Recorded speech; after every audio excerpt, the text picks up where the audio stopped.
Welcome to my channel. पिछली video में हमने देखा था पेज लेआउट ऑप्शन, जिसमें कि किसी टेबल का थीम चेंज करना, पेज का margin, orientation, size, print area, ठीक है, ये सारा कवर किया हुआ था हमने। जिससे कि पेज लेआउट होता है ना, वो आपका प्रिंटिंग से रिलेटेड के लिए होता है। अब हम देखेंगे फॉर्मूला टैब। फॉर्मूला टैब में ये आपका फॉर्मूला से रिलेटेड है। फॉर्मूला मतलब कि जो हमने स्टार्टिंग में बनाया हुआ था, जो एक्सेल का ट्यूटोरियल स्टार्ट हुआ था, तो वहाँ पर स्टार्टिंग में कुछ वीडियो तक फॉर्मूला ही चल रहा था।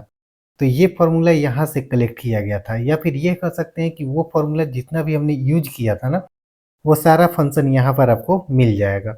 तो हम ये सारा नहीं भी देखेंगे तो यूज हो जाएगा, काम चल जाएगा, क्योंकि हमने सारा फॉर्मूला पहले ही ट्राई कर लिया है।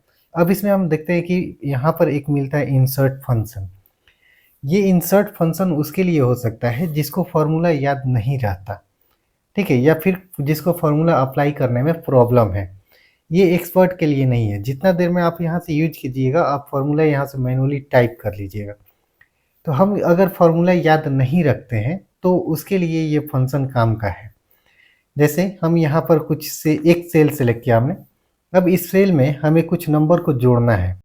तो जोड़ने के लिए क्या होगा, इक्वल सम और number 1 comma number 2 comma number 3, इस तरह से नंबर देकर ब्रैकेट क्लोज करके इंटर कर देंगे। अब इसी को परफॉर्म करने के लिए हमारे पास दूसरा ऑप्शन आता है इंसर्ट फंक्शन।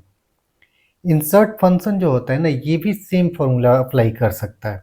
यानी कि जो भी हम फॉर्मूला अप्लाई करते हैं टाइप करके इक्वल और फॉर्मूला का नाम, वो सारा फंक्शन आपको मिल जाएगा इंसर्ट फंक्शन में। तो एक बार अगर हम इंसर्ट फंक्शन को क्लिक करते हैं तो यहाँ पर देखिए ये ऑटोमेटिक इक्वल अप्लाई हो गया। एस्केप करेंगे तो ये हाइड हो जाएगा। देखिए यहाँ पर H4 जो सेल है, इसमें हमने कुछ टाइप नहीं किया, और इंसर्ट फंक्शन पर क्लिक करते हैं तो ऑटोमेटिक यहाँ इक्वल अप्लाई हो गया, क्योंकि इसको पता है कि कोई भी फार्मूला अगर अप्लाई होगा तो सबसे पहले इक्वल लगेगा। अब ये डायलॉग बॉक्स जो होता है ना, इसमें से आप फार्मूला को सिलेक्ट कर सकते हैं। सबसे ऊपर देखते हैं सर्च फॉर ए फंक्शन। अब यहाँ पर एक बॉक्स मिला है जिसमें कि आप फंक्शन का नाम टाइप करके सर्च कर सकते हैं। जैसे कि इसमें सम का फंक्शन नहीं दिख रहा है, हमने यहाँ पर टाइप किया सम और यहाँ गो क्लिक किया, तो ये ऑटोमेटिक यहाँ पर सम का फंक्शन जो था वो सिलेक्ट हो जाएगा। या फिर यहाँ से एक और ऑप्शन मिलेगा सर्च फॉर ए फंक्शन के जस्ट नीचे, और सिलेक्ट अ कैटेगरी। अब इस दोनों में से कोई भी आप एक यूज कर सकते हैं। तो यहाँ पर अगर हम क्लिक करते हैं तो ये ड्रॉप डाउन में बहुत सारा फंक्शन दिखाई देगा, ये कैटेगरी है।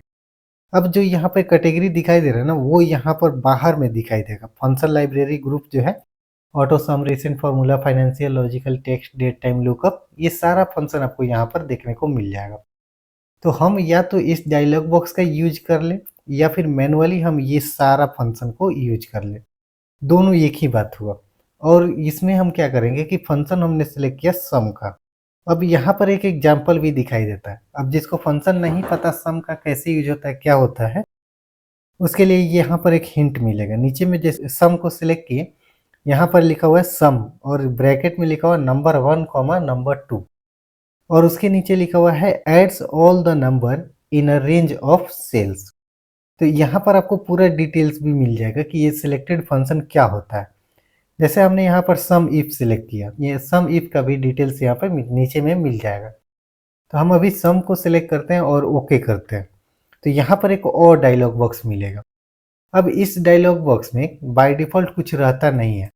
तो देखिए इस सेल में अगर हम देखते जाएंगे तो यहाँ पर फंक्शन ऑटोमेटिक अपडेट हो गया, ये इक्वल सम लिखा गया।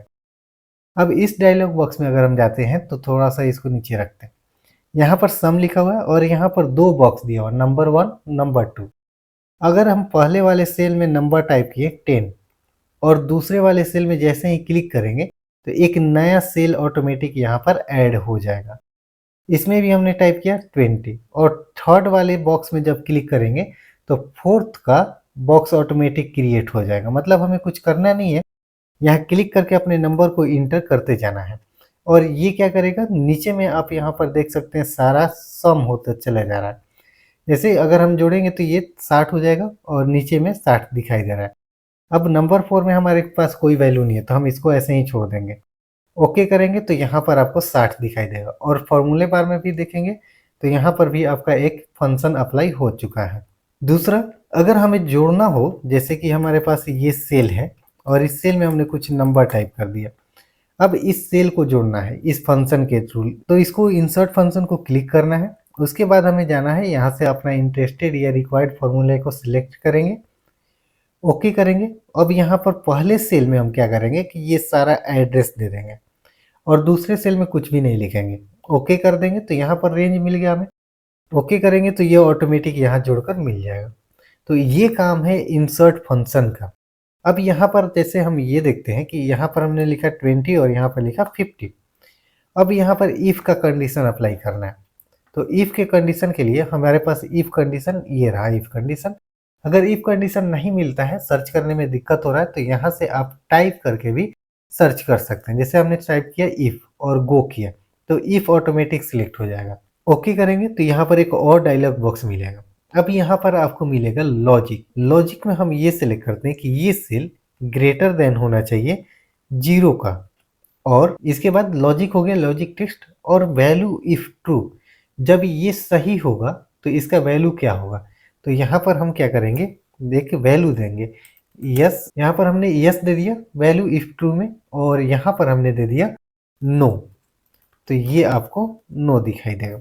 ओके कर दिया हमने। ओके करने के बाद यहाँ पर हम क्या करेंगे, यहाँ पर यस मिल गया। अब यहाँ पर अगर हम 0 से कम दे देते हैं माइनस में, तो ये नो मिल जाएगा।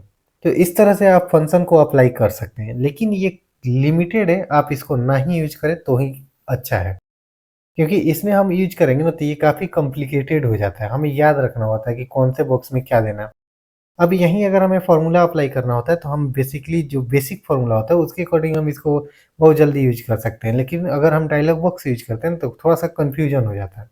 ठीक है, तो ये था हमारा इंसर्ट फंक्शन। आप यहाँ से भी फंक्शन अप्लाई कर सकते हैं।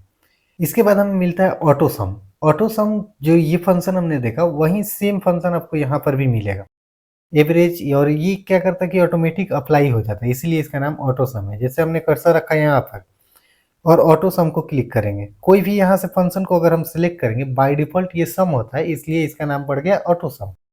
अगर हम एवरेज को भी क्लिक करेंगे तो ये एवरेज के लिए सारा सेल सिलेक्ट हो जाएगा।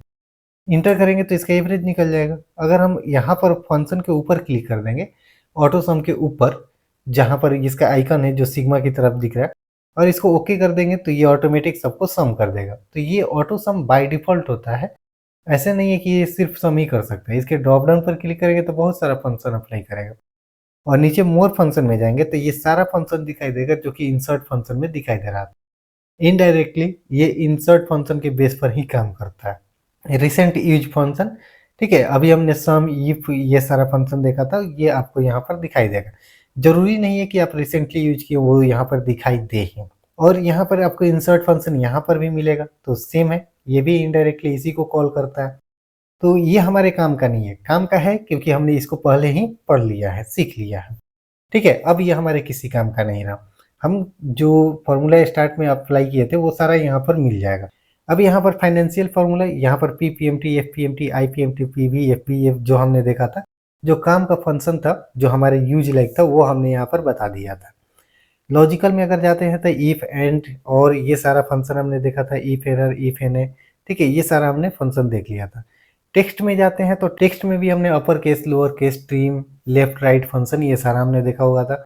डेट एंड टाइम में जाते हैं तो डेट एंड टाइम में हमने बहुत सारा फंक्शन, ये लगभग सारा फंक्शन हमने देखा हुआ था डेट एंड टाइम में। और वी लुकअप, एच लुकअप भी हो गया था। मैथ ट्राइगोनोमेट्री, इसमें अगर हम जाते हैं तो इसमें एक फंक्शन आता है जैसे कि एबीएस, ये सारा फंक्शन हमने देखा हुआ था। ट्राइगोनोमेट्री से करके एक फंक्शन आता है साइन कॉस का, साइन और कॉस। जैसे कोई साइन का वैल्यू अगर पूछता है तो हम इसमें क्या करते हैं, साइन 90 डिग्री इक्वल कितना होता है, 1 होता है, लेकिन ये नहीं आएगा। अगर हम यहाँ पर लिखेंगे इक्वल साइन 90 डिग्री तो ये 1 नहीं आएगा। ऐसा क्यों नहीं आता, देखिए ये इसके पीछे एक लॉजिक है कि अगर हम साइन में यहाँ पर हम अगर कुछ वैल्यू देते हैं साइन, और यहाँ पर सीधा लिखा हुआ है नंबर, तो अगर हम इसके ऊपर माउस ले जाएंगे तो ये कुछ हमें हिंट नहीं देगा। तो इसका मतलब ये हुआ ना कि हमें कुछ नंबर यहाँ इनपुट करना है, लेकिन अगर हम नंबर इंटर करते हैं 90, तो हमें तो ये पता है कि साइन 90 डिग्री का वैल्यू पता करना है, तो हम साइन और 90 इंक्लूड कर देते हैं। तो इसके अकॉर्डिंग हमें ये वैल्यू मिलता है 0.894। लेकिन अगर हम यहाँ पर जो डिग्री में वैल्यू होता है ना, ये इंटर नहीं कर सकते, हमें यहाँ पर इंटर करना होता है रेडियन वैल्यू, इसीलिए यहाँ पर प्रॉब्लम आता है। अब यहाँ पर 90 की जगह पर हम इसको पहले कन्वर्ट कर देते हैं रेडियन और इसके अंदर अप्लाई कर देते हैं 90।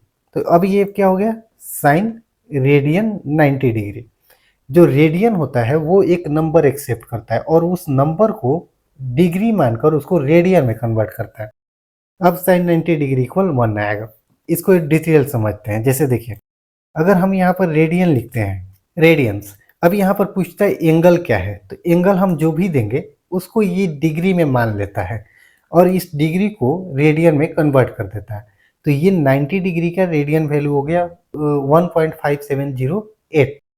अब इस रेडियन को अगर हम डिग्री में कन्वर्ट करेंगे तो वापस 90 आना चाहिए। तो इसके लिए हम क्या करते हैं, डिग्री का फंक्शन आता है, डिग्री, और एंगल में हमने दे दिया ये, जो कि रेडियन वैल्यू है 90 डिग्री।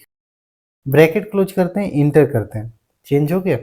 अगर हम मैथ के अकॉर्डिंग चले तो जो डिग्री होता है उसको रेडियन में कन्वर्ट करने के लिए डिग्री को मल्टीप्लाई कर देते हैं पाई बाई 180 से, तो ये उसको रेडियन में कन्वर्ट कर देता है। जैसे इक्वल 90 इंटू पाई, पाई एक फंक्शन होता है एक्सेल में, पाई बाई 180, तो ये क्या करेगा, ये जो रेडियन वैल्यू होता है ना उसके बराबर मिलेगा। ये मिल गया, इसको और इसके बराबर मैच हो गया। अब इसको अगर, ये तो आपका रेडियन हो गया, अब इस रेडियन को डिग्री में कन्वर्ट करना होता है, तो उसके लिए हम क्या करेंगे, इसको रिवर्स कर देंगे। जैसे यहाँ पर हमने ले लिया radian value, radian into pi 180, अब इसको रेडियन से हमें डिग्री में ले जाना है, तो 180 बाई पाई, तो ये क्या करेगा, इसको वापस रेडियन से डिग्री में कन्वर्ट कर देगा। पाई का एक्चुअल वैल्यू जो होता है वो लिखेंगे तब भी ये काम करेगा। इक्वल 90, ये डिग्री है, इसको हमें रेडियन में कन्वर्ट करना है, डिग्री इंटू, अब यहाँ पर होता है पाई बाई 180, तो पाई का जो वैल्यू होता है 3.146 बाई 180, इसका कैलकुलेट करेंगे तो ये आपको सेम वैल्यू मिल जाएगा। तो ये होता है साइन कॉस का, जब हम यूज करेंगे ना तो ये ध्यान रखेंगे, इस साइन कॉस जब भी यूज करते हैं तो एंगल जो होता है हमें रेडियन में देना होता है, ना कि डिग्री में देना होता है। ये बात ध्यान रखेंगे, तभी ये काम करेगा, नहीं तो नहीं करेगा। इसके बाद यहाँ पर हमारे पास मिलेगा डिफाइन नेम, जो कि हम नेक्स्ट वीडियो में बताएंगे कि डिफाइन नेम क्या करता है। ठीक है, अगर वीडियो पसंद आया तो वीडियो को लाइक कर दीजिए, चैनल पर न्यू है तो चैनल को सब्सक्राइब कर लीजिए।